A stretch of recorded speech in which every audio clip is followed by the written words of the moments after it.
Hey legends, welcome back to Hellmouth Hotline. I'm your host, Rodney Stewart, and we're going to get into Friday the 13th, part 3.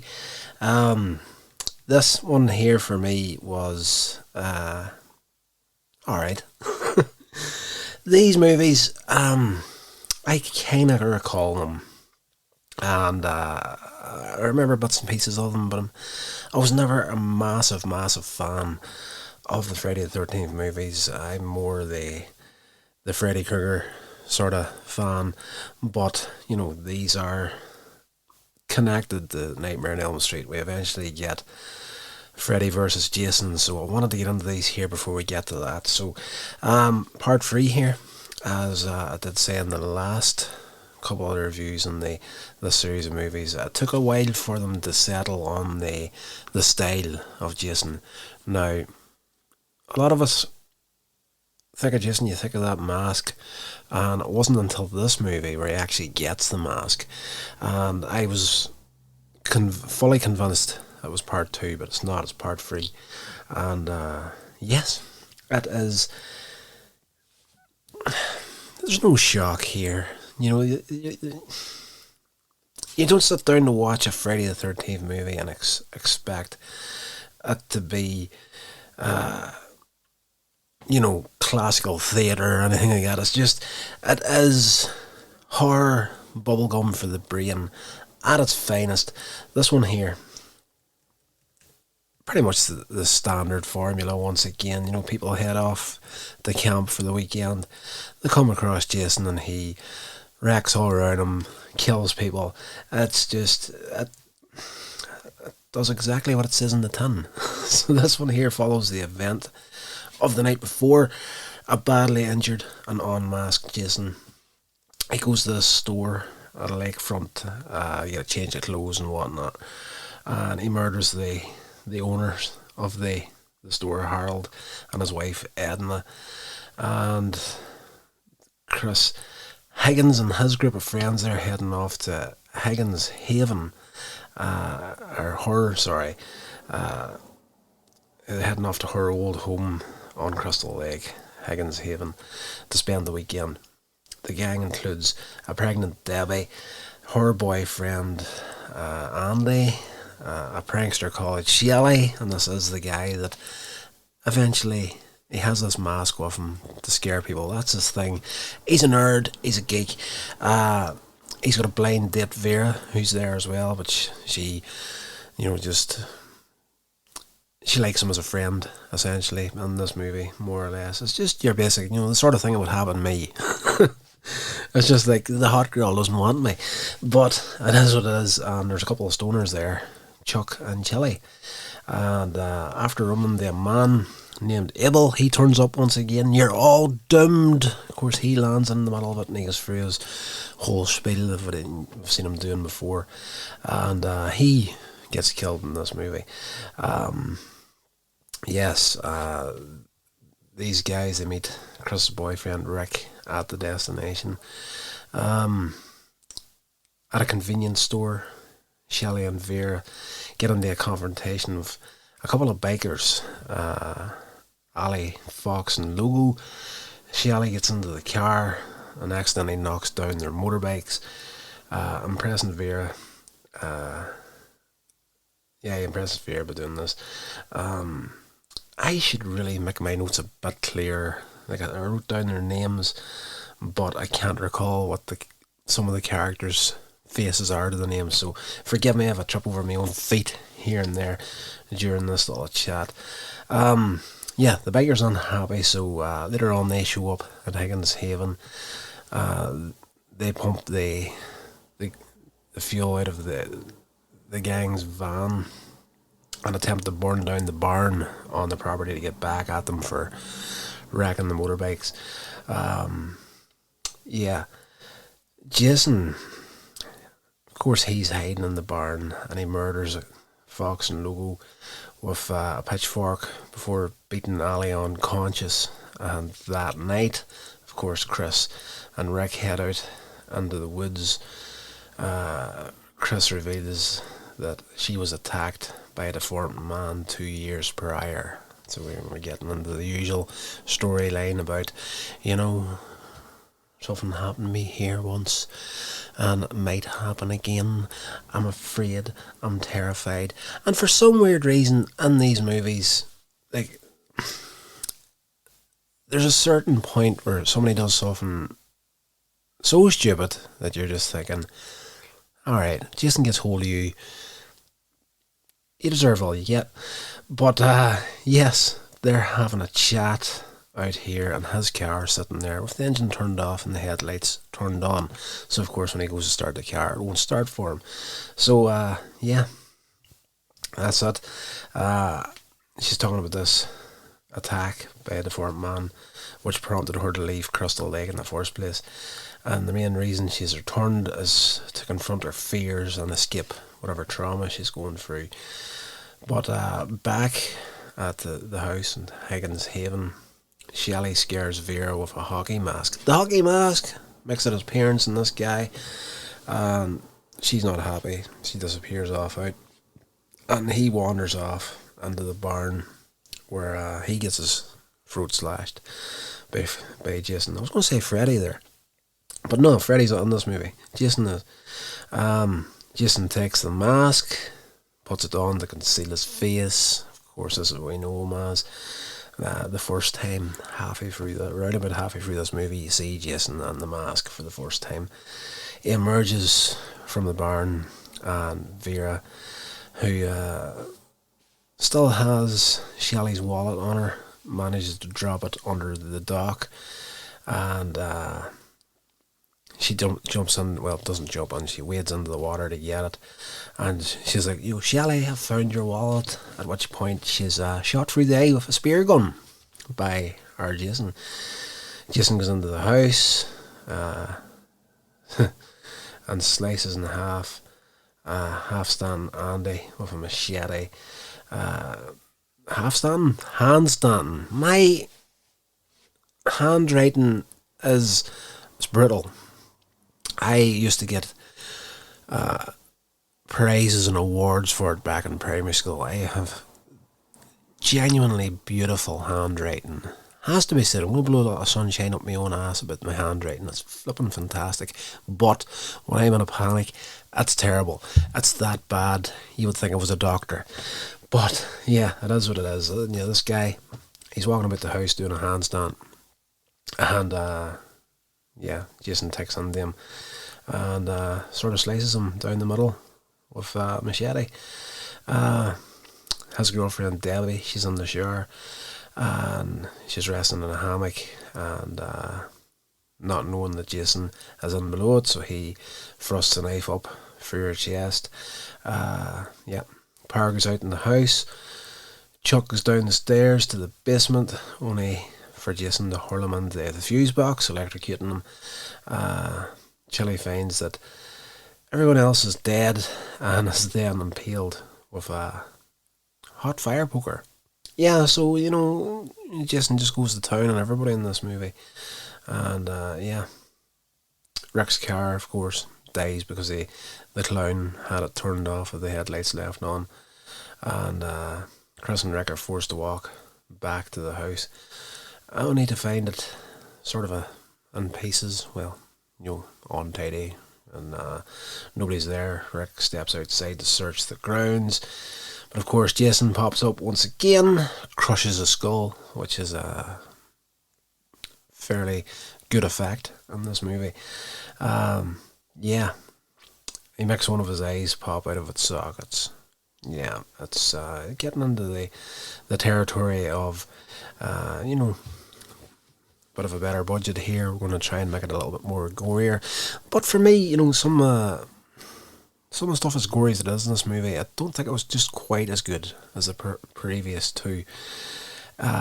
Jason then attacks Chris. She narrowly escapes the house, tries to flee in the van, which of course isn't going to get too far because the bikers from earlier on siphoned the fuel out of it on her. And it runs out of fuel, and she has to make a run for it. And she makes her way back to the barn to hide, but Jason turns up, attacks her again.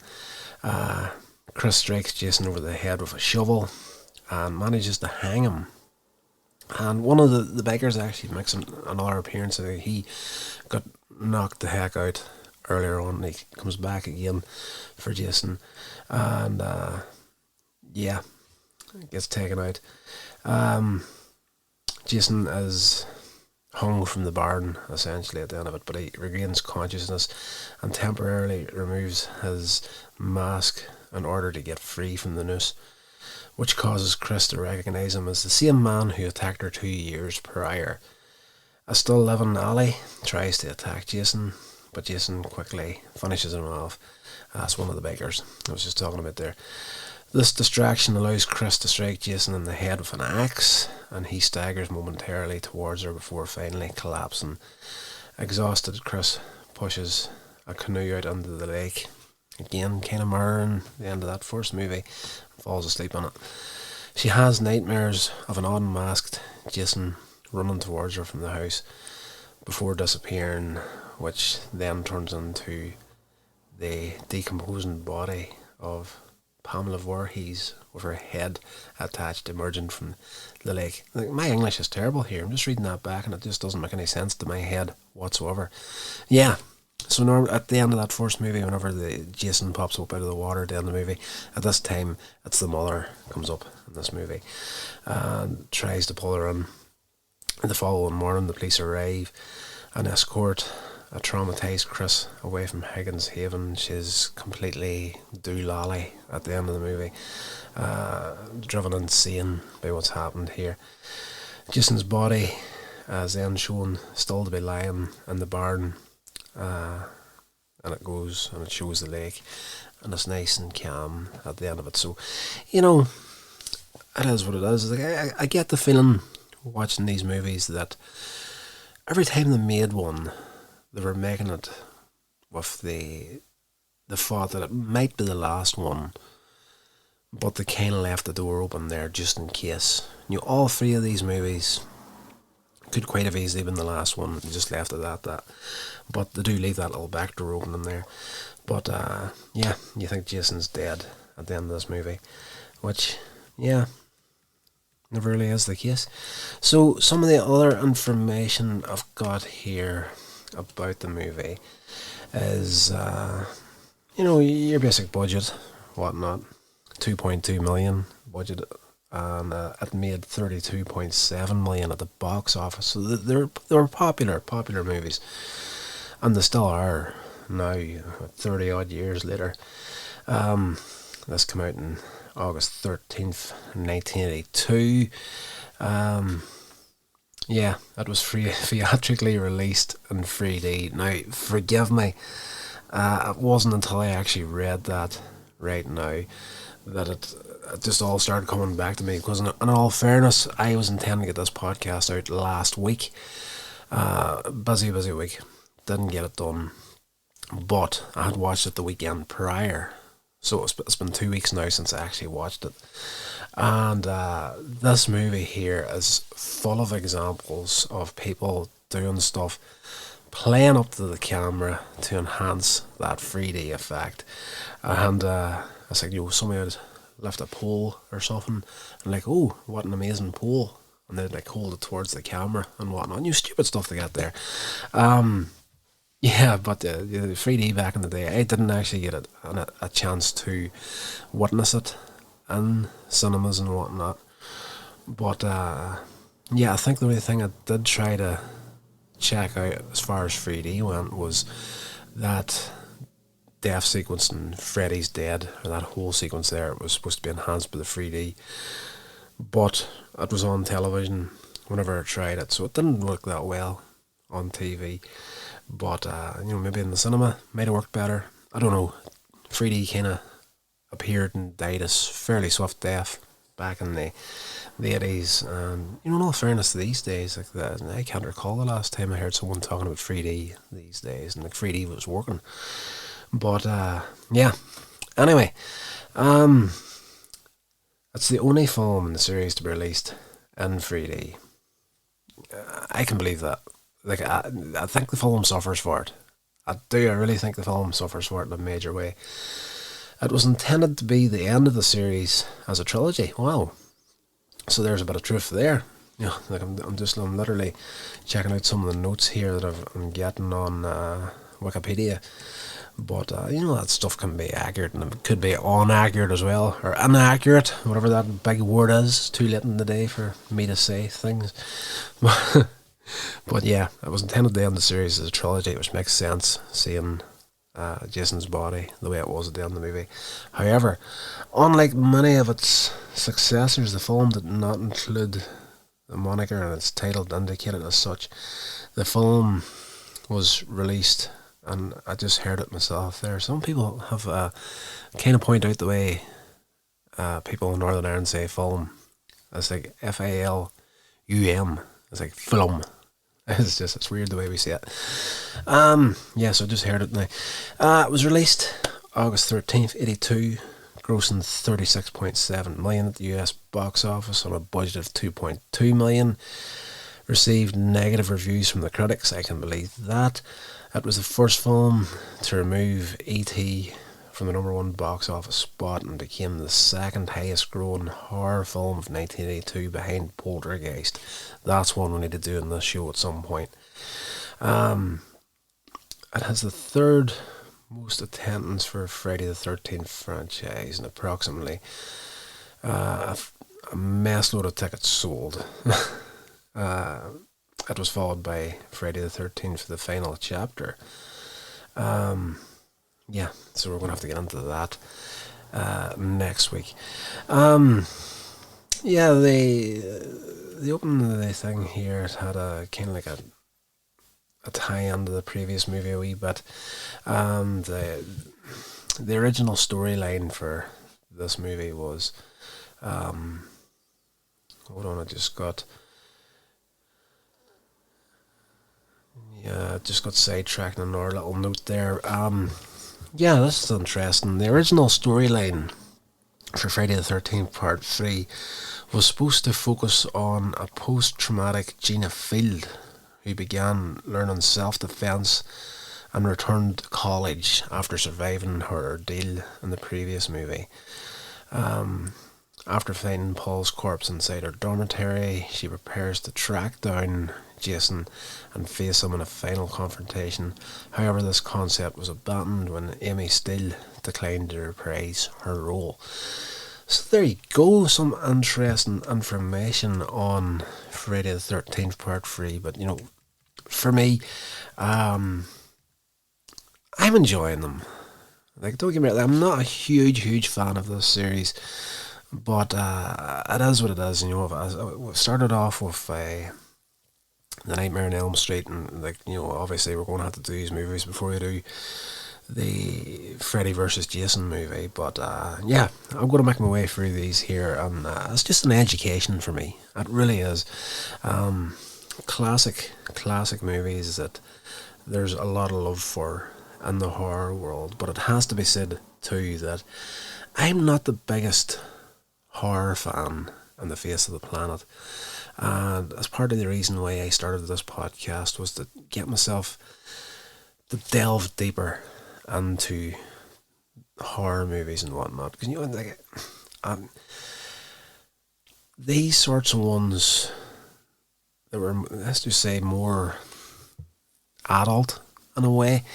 Everything up to this point for me, whenever I was a kid, jumping in and out of horror movies, was, the Hammer movies. They were adult enough, but they were kind of family friendly as well, especially by today's standards. Like, they're not graphic, really, most of them. And of course, you got the Hammer House of Horror as well. So I'm enjoying checking out this stuff and getting into more of the classic scary stuff that I was never allowed to watch as a kid. Like, most of the horror movies I would have seen as a child, and even in my younger teenage years, was stuff that I would come across while channel hopping late at night when I should have been sleeping. But I grew up in the 80s. I was born in, that's crazy, and if you think about it, I'm a kid of the 70s, essentially. Even though I was born in 79, it was the very start of 79, so it was alive in the 70s. So it just freaks me out just how old I am at times. But yeah, there wasn't that many channels on television back in the day, back in the early 80s. So you had what? I can remember there would have been 3 television channels back at the beginning. Then we got Channel 4, I remember that been launched. And yeah, so anything I seen, I came across when I shouldn't have been watching them. So it's going to be interesting just to get on and check out some of the stuff that I've always heard about, but never actually properly sat down and checked out up until starting this podcast. So if you're enjoying the journey and just hanging out with me and talking a little bit of horror with some more mainstream stuff of Buffy the Vampire Slayer, if you're into that sort of stuff and you're enjoying it, please let me know. Hit that email, hellmouthhotline@gmail.com. Let me know your thoughts. Follow the show. Share it along with anybody that you think would be interested in checking it out. And yes, until Monday, that's going to do it, guys. So have a great weekend. Whatever you're doing, hope you're staying safe. And I will talk to you in the next episode. This has been a production of Coins Age Media. Thank you so much for listening.